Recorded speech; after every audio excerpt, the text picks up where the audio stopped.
ایک 60s میں ہمارے اپنے عزیزوں میں برادری میں ایک آدمی نے کروڑوں بنائے حرام راستے سے، وہ اس کا اچانک انتقال ہو گیا کوئی 60 سال کی عمر میں۔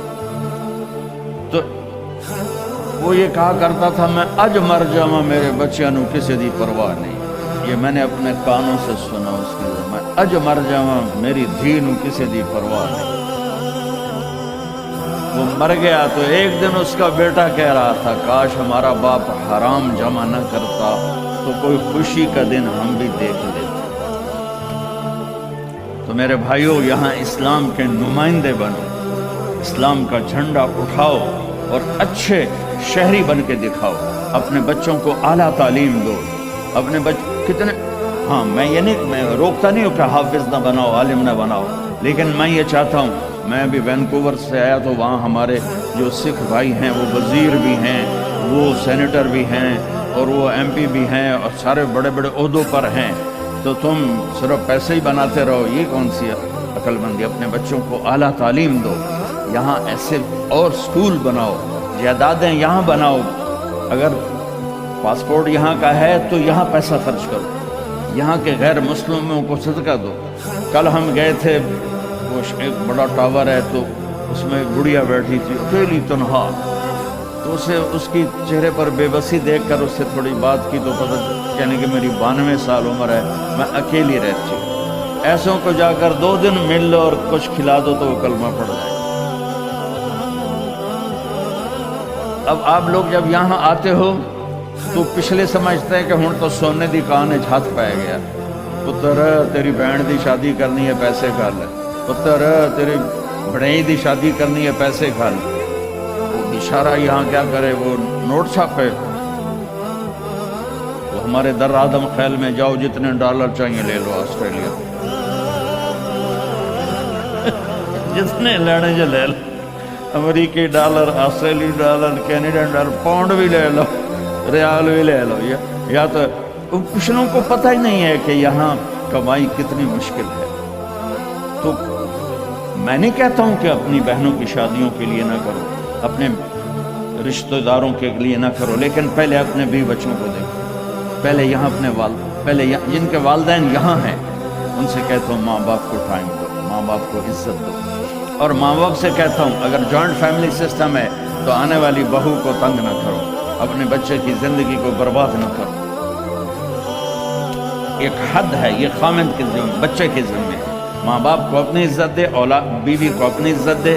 اگر آپ اپنی اولاد کے خرچوں سے بعد بھی پیسہ بنتا ہے تو پھر اپنی کسی بہن کی، بھتیجی کی، بھانجی کی، بھائی کی شادی کرنی تو پیسہ بھیجو، لیکن اس طرح بچوں کو تنگی میں ڈال کے، اپنے آپ کو تنگی میں ڈال کے، ڈبل شفٹیں کر کے یہ ظلم نہ کرو کہ نماز بھی گئی، روزہ بھی گیا، قرآن بھی گیا، مسجد بھی گئی، جانوروں کی طرح لگے ہوئے یہ کیا زندگی؟ آخری الفاظ میرے نبی کے تھے الصلاۃ وما ملکت ایمانکم، میری امت نماز نہ چھوڑنا، نماز نہ چھوڑنا۔ ان 1400 سال میں اگر نماز چھوڑنے کی گنجائش نظر آتی ہے تو صرف کربلا کے میدان میں میرے نبی کے نواسے کے لیے گنجائش نظر آتی ہے کہ ظلم انتہا پہ ہے، مظلوم انتہا پہ ہے۔ زمین آسمان نے ایسا منظر کبھی دیکھا نہیں، نہ دیکھیں گے، نہ ایسے قربان ہونے والے دیکھے نہ دیکھیں گے۔ اور سورج ڈھلا اور یہ جنت کے وارث نہیں ہیں، جنت کے سردار ہیں، جنت ہی نہیں ہیں، جنت کے سردار ہیں۔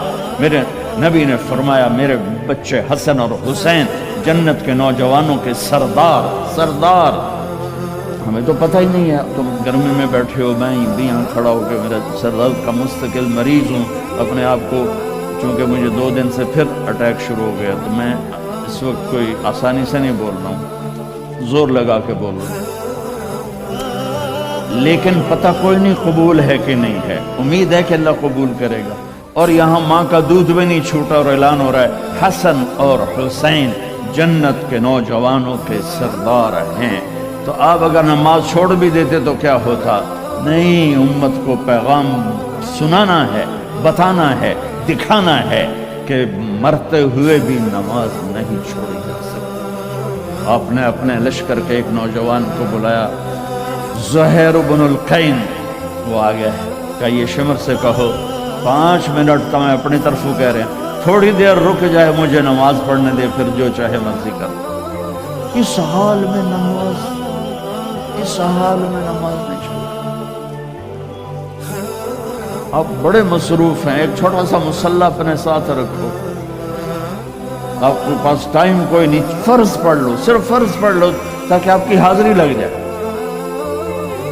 صرف فرض۔ میں یہ نہیں کہہ رہا ہوں سنتیں چھوڑ دو، میں کہہ رہا ہوں کہ اپنے آپ کو عادی بنانے کے لیے آپ کو مشکل ہو رہی ہے تو صرف فرض پڑھ لو تاکہ کم از کم حاضری لگ جائے، حاضری لگ جائے۔ خوف کی نماز نہیں، عشق کی نماز پڑھو جو حسین نے پڑھ کے دکھائی۔ جب انہوں نے کہا ہم نماز نہیں ہم تلوار نہیں روکیں گے، تو آپ نے کہا آدھے آدھے ہو جاؤ، آدھے نماز پڑھو، آدھے ان سے لڑائی کرو۔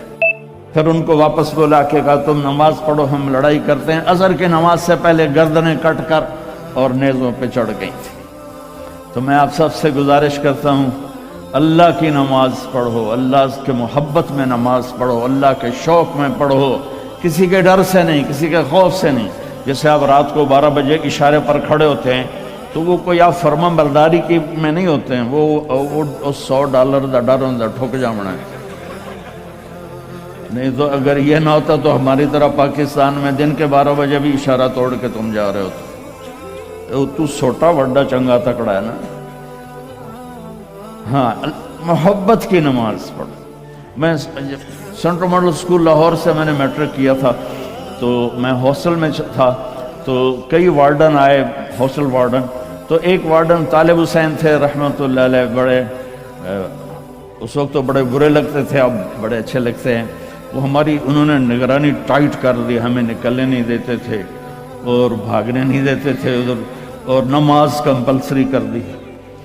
تو عشاء کی نماز میں کھڑا تھا، میرا روم میٹ آیا، فوت ہو گیا، اللہ اس کی بخشش کرے، جاوید نام تھا۔ تو ہمارے وارڈن کا نام تھا طالب حسین۔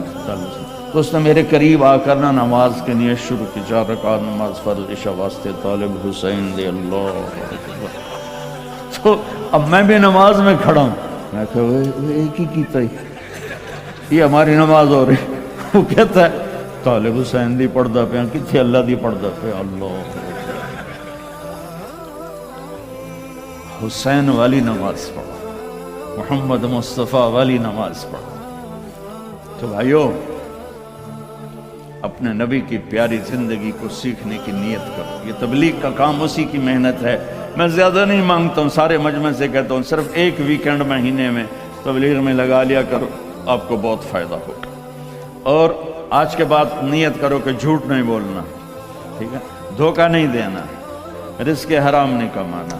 اور آخری بات ہے، اگر آپس میں کسی سے لڑے ہو، صلح کر لو، معاف کر لو۔ خاص اور خامد اور بیوی لڑے ہوں، دیکھو عجیب بشارت سناتا ہوں، خامد اور بیوی لڑے ہوں اور وہ آپس میں صلح کر لیں تو اللہ ان کے پچھلے سارے گناہ معاف کر دیتا ہے۔ اللہ کو خامد بیوی کی صلح اتنی محبوب اور اتنی پسند ہے۔ باقی جس سے بھی کوئی لڑائی جھگڑا ہے، آپ ایسی اپنی ایسوسیشن بناؤ کہ جس میں یہ جھگڑے آئیں، عدالتوں میں مت جاؤ، اپنے بناؤ، اس میں ایسے اہل علم لوگوں کو ڈالو کہ وہ آپ کے جھگڑے پنچایت کے طور پر مٹائیں۔ عدالتوں میں جا کر تو پھر وہ مزید بڑھتے بات بڑھ جاتی ہے۔ آپ ایک معاشرہ بنو، یہیں شادیاں کرو، یہیں بچے بچیوں کی شادیاں، یہاں کی بچی یہاں کا بچہ ہو تو کمپرومائز ہو جائے گا۔ وہاں سے بچی آئے یا بچہ آئے، وہ اس ماحول میں ایڈجسٹ نہیں ہوتا، پھر مصیبتیں پڑتی ہیں، مشکلیں پڑتی ہیں، طلاقیں ہوتی ہیں۔ بہرحال یہ تو خالی ایک میرا مشورہ ہے، یہ میرا کوئی نصیحت نہیں، مشورہ ہے۔ اگر آپ کر لیں گے، جب آپ نے یہاں رہنا ہے تو یہیں ایک معاشرہ بناؤ۔ تو سارے بھائی اس کی نیت کرتے ہو نا؟ تو آخری بات جو میں نے کی تھی دھیان سے سن لینا کہ کسی سے ناراض ہو تو اٹھ کے صلح کر لینا، ٹھیک ہے نا؟ سارے بھائی نیت کرتے ہو؟ چلو درود شریف پڑھو۔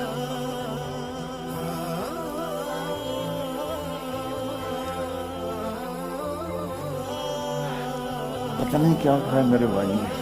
اللہم لک الحمد کما انت اہلہ وصلی علی محمد کما انت اہلہ وفعل بنا ما انت اہلہ انک اہل التقوی و اہل المغفرہ ربنا آتنا فی الدنیا حسنہ وفی الآخرۃ حسنۃ وقنا عذاب النار۔ یا اللہ یہ جتنے بہن بھائی تشریف لائے ہیں سب کو قبول فرما، ان کو ان کی نسلوں کو محفوظ فرما، ان کو ان کی نسلوں کو اسلام پہ ثابت قدم فرما۔ یا اللہ اس ادارے کو کامیاب فرما، اس کی ضرورتیں پوری فرما، اس جیسے ادارے پورے بر اعظم میں یا اللہ کھولنے کی مسلمانوں کو توفیق عطا فرما۔ مسجدیں بنوا، مدرسے اسکول بنوا، ان کی آپس میں محبتیں قائم فرما، لڑائیاں ختم فرما۔ خامد اور بیوی میں جو لڑائیاں ہیں انہیں صلح میں تبدیل فرما دے۔ بچے جو یا اللہ رل گئے خامد اور بیوی کی لڑائی سے، ان کو ماں باپ کا سایہ نصیب فرما۔ یا اللہ جو حرام کام میں پھنس گئے ان کو رزق حلال نصیب فرما۔ یا اللہ جس قسم کے بھی غلط چیز میں ہیں اس سے نکال کے اپنے محبوب والی پیاری پاک پاکیزہ زندگی نصیب فرما۔ یا اللہ ان سے ہم سب سے راضی ہو جا، جو ہم میں بیمار ہیں صحت شفاء کامل نصیب فرما، اور جو ایمان پہ دنیا سے جا گئے چلے گئے اور قبروں میں تو ان کی قبروں کو روشن فرما۔ جب ہمارے جانے کا وقت ہے تو ایمان پہ خاتمہ نصیب فرما۔ اس سارے مجمع سے اور ہم سب سے راضی ہو جا۔ وصلی اللہ تعالی نبی کریم۔ آمین۔